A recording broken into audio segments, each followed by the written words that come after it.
사랑하는 새벽나라 친구들 반갑습니다. 여러분과 토요일 말씀을 나눌 김승겸 목사입니다. 오늘도 말씀으로 하나님과 동행하는 하루가 되길 바랍니다. 여러분은 살면서 누군가에게 잘못을 하고 용서를 구할 일이 많이 있었나요? 저는 어렸을 때 한 친구를 다치게 해서 큰 용서를 구해야 할 일이 있었습니다. 그런데 지금 와서 생각해보면 그때는 너무 어렸기 때문에 사과를 제대로 하거나 용서를 제대로 구하기보다는 어찌할 바를 몰라 했던 모습이 컸던 것 같습니다.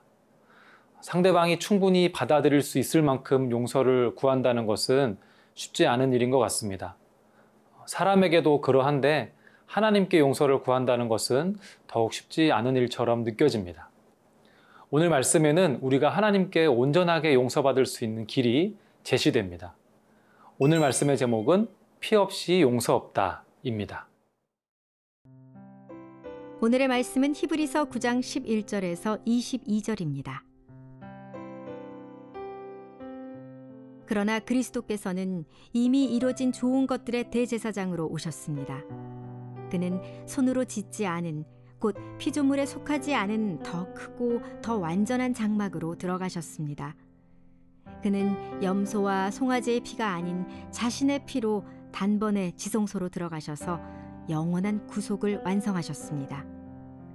만일 염소와 황소의 피와 암송아지의 재를 뿌려 부정한 사람들을 거룩하게 함으로 그 육체를 정결하게 한다면 하물며 영원하신 성령을 통해 흠없는 자신을 하나님께 드리신 그리스도의 피가 더욱 우리의 양심을 죽은 행실에서 깨끗하게 해 살아계신 하나님을 섬기게 하지 않겠습니까? 그러므로 그리스도께서는 새 언약의 중보자이십니다. 그분은 첫 언약 아래서 저지른 죄들을 대속하려고 죽으심으로써 영원한 유업을 얻기 위해 부름받은 사람들로 하여금 약속을 받게 하셨습니다. 유언이 있는 곳에는 그 유언한 사람의 죽음이 있어야 합니다. 이는 유언은 죽음이 있어야 효력을 나타낼 수 있고 유언한 사람이 살아있는 동안에는 아무 효력이 없기 때문입니다. 그러므로 첫 언약도 피 없이 맺어진 것이 아닙니다. 그래서 모세가 율법을 따라 모든 계명을 백성에게 말할 때 그는 물과 붉은 양털과 우슬초와 함께 송아지의 피와 염소의 피를 취해 언약책과 모든 백성에게 뿌렸습니다. 그리고 그는 이것은 하나님께서 여러분에게 명령하신 언약의 피입니다 라고 말했습니다. 마찬가지로 그는 장막과 제사에 사용하는 모든 그릇에도 피를 뿌렸습니다. 율법에 따르면 거의 모든 것이 피로 깨끗해집니다. 참으로 피 흘림이 없으면 죄 사함도 없습니다. 성경에서 말하는 죄 용서의 방법에 있어서 가장 핵심이 되는 것은 바로 피입니다. 죄에 대한 대가는 생명으로 치러야 했고 생명은 피에 있기 때문입니다. 구약시대에는 염소나 송아지 같은 동물의 피를 통해 죄의 문제를 해결했는데요. 예수님이 오심으로 인해 새로운 길이 열리게 됩니다. 12절의 말씀을 함께 읽어보겠습니다.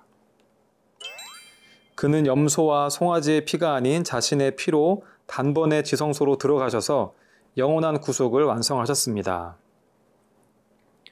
구약시대 사람들은 자신들이 지은 죄를 염소나 송아지에게 전가하고 그 동물을 죽임으로써 그 피로 인해 죄 용서를 받았습니다. 문제는 그 제사의 효과가 영원하지 않았다는 것입니다. 사람들은 동물의 제사로 인해서는 완전한 의인이 될 수 없었고 죄를 지었을 때마다 계속해서 제사를 드려야만 했습니다. 그리고 그마저도 본질을 잃은 형식적인 제사로 변질되기도 했죠. 하지만 하나님은 그런 우리들을 내버려 두지 않으시고 긍휼히 여기셔서 영원하고 완전한 제사를 허락하셨습니다.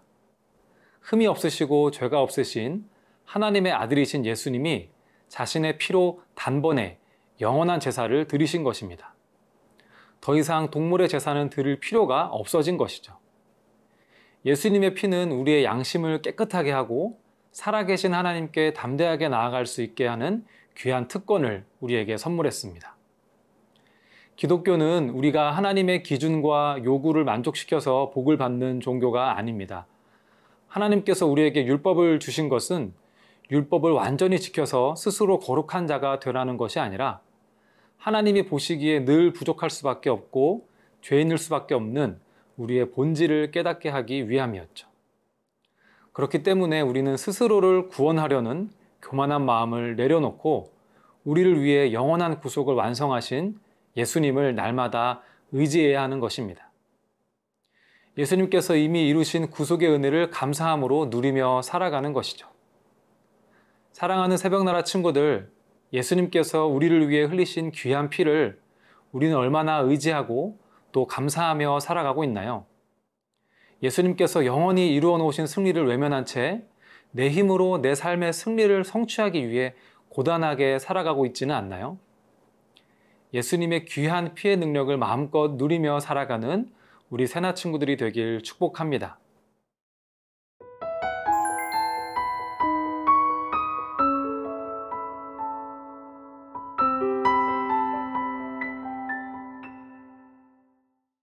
오늘 말씀은 계속해서 예수님의 피가 우리에게 가져다주는 놀라운 효력들에 대해서 설명하고 있습니다.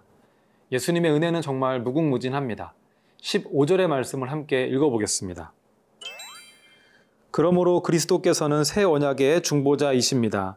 그분은 첫 언약 아래서 저지른 죄들을 대속하려고 죽으심으로써 영원한 유업을 얻기 위해 부름받은 사람들로 하여금 약속을 받게 하셨습니다.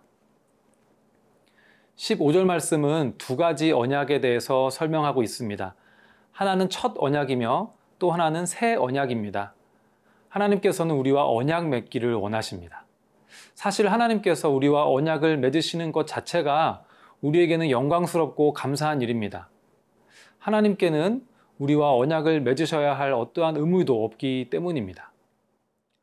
하나님께서 이스라엘 백성과 맺으신 첫 언약은 하나님께서 그들에게 율법을 주셔서 그들은 그 율법을 지키고 하나님은 그들을 피로써 정결하게 하시겠다고 한 약속입니다.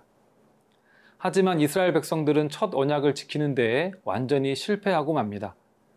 그래서 하나님은 예수님을 통해 우리와 새 언약을 맺으시는 것입니다. 사실 이 새 언약도 하나님은 맺으셔야 할 의무가 없으심에도 우리를 위해 맺으시는 것이죠. 이 새 언약은 은혜의 언약입니다. 이 새 언약은 첫 언약 아래서 저지른 모든 죄들을 대속하며 영원한 유업인 하나님의 나라를 약속하는 언약입니다.